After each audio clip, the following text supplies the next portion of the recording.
తెలంగాణ రాష్ట్రంలో బీసీలు బంద్కు పిలుపునిచ్చారు. వారికి జరుగుతున్నటువంటి అన్యాయం కావచ్చు, ప్రభుత్వం చేస్తున్నటువంటి అరాచకాలకు సందర్భంగా మేము ఎంతో నష్టపోతున్నామంటూ నిన్న జరిగినటువంటి తోపులాట కావచ్చు, హైకోర్టు దగ్గర ఉన్నటువంటి ఏదైతే విస్ఫోటనంలా జరిగేటువంటి బీసీల మధ్య, రెడ్డిల మధ్య, లేదంటే అడ్వకేట్స్ మధ్య జరిగినటువంటి ఒక బాంబు పేలులా కూడా మనకు తెలుస్తూ ఉంది. మరీ ముఖ్యంగా తెలంగాణ రాష్ట్రంలో ఉన్నటువంటి బీసీలకంతా కూడా 42% రిజర్వేషన్ కల్పిస్తామంటూ కూడా కామారెడ్డి జిల్లాలో ప్రకటించినటువంటి సీఎం రేవంత్ రెడ్డి కూడా తన మాట నిలబెట్టుకోకపోవడం ఒక గమనార్హమని చెప్తున్నారు. ఆర్కే కృష్ణయ్య ఆధ్వర్యంలో ఉన్నటువంటి అన్ని ప్రజా సంఘాలు కావచ్చు, ప్రభుత్వ సంఘ నాయకులు కావచ్చు, లేదంటే ప్రభుత్వంలో పనిచేసేటువంటి బీసీ ఉద్యమకారులు కావచ్చు, లేదంటే ఎంప్లాయీస్ కావచ్చు, ఆటో డ్రైవర్ నుంచి మొదలు పెట్టుకుంటే బస్ డ్రైవర్ దాకా ప్రతి ఒక్కరు కూడా పాల్గొనేలా తనకు అంతే పిలుపునివ్వడం అయితే జరిగింది. పిలుపునిచ్చిన తర్వాత ఇవాళ కంప్లీట్గా రాకపోకలు కావచ్చు, లేదంటే అక్కడ ఉన్నటువంటి ఏదైతే కార్యకలాపాలు జరిగేటువంటి బీసీలు ఎవరైతే ఉన్నారో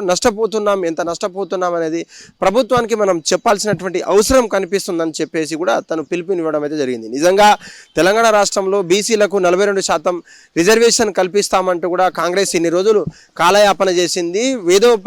వాదోపవాదాల మీద, చర్చల మీద జరపాల్సినటువంటి అవసరం లేదు. ఇటు గెజిట్ కావచ్చు, ఇటు నోటిఫికేషన్ ఇచ్చిన తర్వాత కూడా తెలంగాణ రాష్ట్రంలో ఆ ఇద్దరు ముఖ్య నేతలతో మీరు కోర్టులను ఆశ్రయించడం, ఆ యొక్క పార్టీ పెద్దలు వాళ్ళను బలోపేతం చేయడం, వాళ్ళకు అండగా ఉండడం, మనీ పరంగా కావచ్చు, రాజకీయ పరంగా కావచ్చు, వాళ్ళను ఎన్నుకుండి నడిపించినటువంటి నాయకులను మేము త్వరలోనే కనిపెడతాం. ఆ పార్టీ ఉన్నటువంటి నాయకులను, ఆ పార్టీని భూస్థాపితం చేస్తామంటూ కూడా అటు జాజుల శ్రీనివాసన్న కావచ్చు, లేదంటే ఆర్కే కృష్ణయ్య గారు కావచ్చు, వీళ్ళంతా కూడా ప్రతిసారి ప్రెస్ మీట్లలో మాట్లాడుతున్నటువంటి పరిస్థితి. ముఖ్యంగా తెలంగాణ రాష్ట్రంలో అదిగో ఇదిగో బీసీల రిజర్వేషన్, బీసీలకు 42% రిజర్వేషన్ కేవలం రాజకీయ పరంగా ఇస్తామన్నటువంటి కాంగ్రెస్ ప్రభుత్వం ఇప్పటికే ఫెయిల్ అయిందని కొంతమంది చెప్తున్నారు. కేవలం పార్టీ పరంగా కావచ్చు, లేదంటే పార్టీకి అనుగుణంగా ఓట్లు రాబట్టుకునేందుకు మాత్రమే బీసీలకు అన్యాయం చేస్తున్నారు, బీసీల వాదం ఎత్తుతున్నారు. లేకపోతే బీసీలకు నిజంగా రిజర్వేషన్ కల్పించేటువంటి అవకాశం ఉంటే అక్కడ ఉన్నటువంటి పోరాటేటువంటి వ్యక్తులు ఎవరైతే ఇద్దరు ఉన్నారో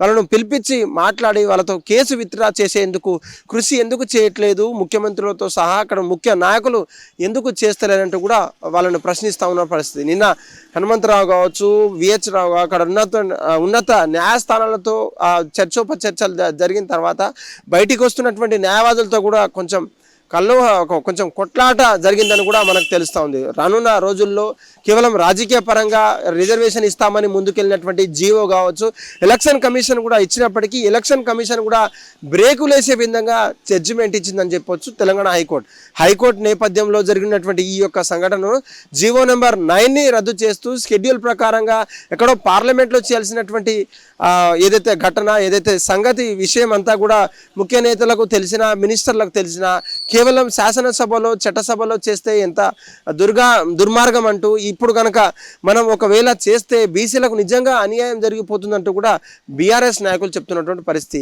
ఎప్పుడైనా కూడా బీఆర్ఎస్ నాయకులు బీసీల కొరకే ఉంటారు. అప్పటికే తెలంగాణ రాష్ట్రంలో బీసీలకు 34% రిజర్వేషన్ కల్పించి ప్రతి ఒక్క ఎన్నికల్లో సమాన వాటా కల్పించినటువంటి మమ్మల్ని బురద జల్లేటువంటి ప్రయత్నం చేస్తున్నారని చెప్పచ్చు.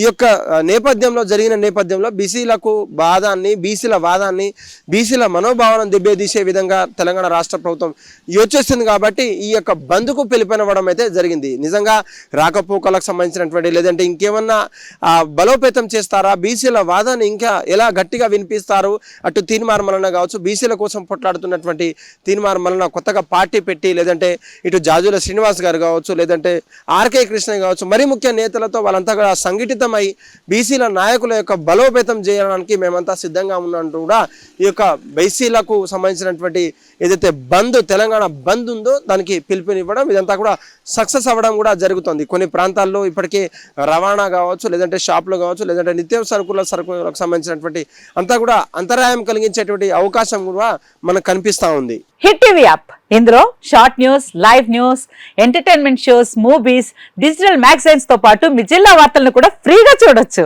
ఇంకెందుకు ఆలస్యం, వెంటనే హిట్ టీవీ యాప్ ని డౌన్లోడ్ చేసుకుని ఫ్రీగా ఎంటర్టైన్మెంట్ పొందండి. Hit TV app. Hit TV app. Please download hit TV app. Hit TV app ని ఫ్రీగా డౌన్లోడ్ చేసుకుని ఎంజాయ్ చేయండి. మీకు నచ్చిన ఎంటర్టైన్మెంట్ కోసం హిట్ టీవీ యాప్ ని ఫ్రీగా డౌన్లోడ్ చేసుకుని ఎంజాయ్ చేయండి. హిట్ టీవీ యాప్ ని డౌన్లోడ్ చేసుకుని ఆస్వాదించండి, ఆశీర్వదించండి. ఇంతమంది సెలబ్రిటీలు హిట్ టీవీ యాప్ ని డౌన్లోడ్ చేసుకోండి అని చెప్తున్నారంటే ఎంత మంచి యాప్ ఆలోచించండి. అమెరికా అమెరికా అమెరికా అమెరికాలో చదవాలనుకునే వాళ్ళకి విశ్వసనీయమైన పేరు మన శౌర్య consultancy. UK Law 1 Year Masters. UK Law 1 Year Masters. 2 years work permit up to 5 years visa. Contact Saurya Consultancy.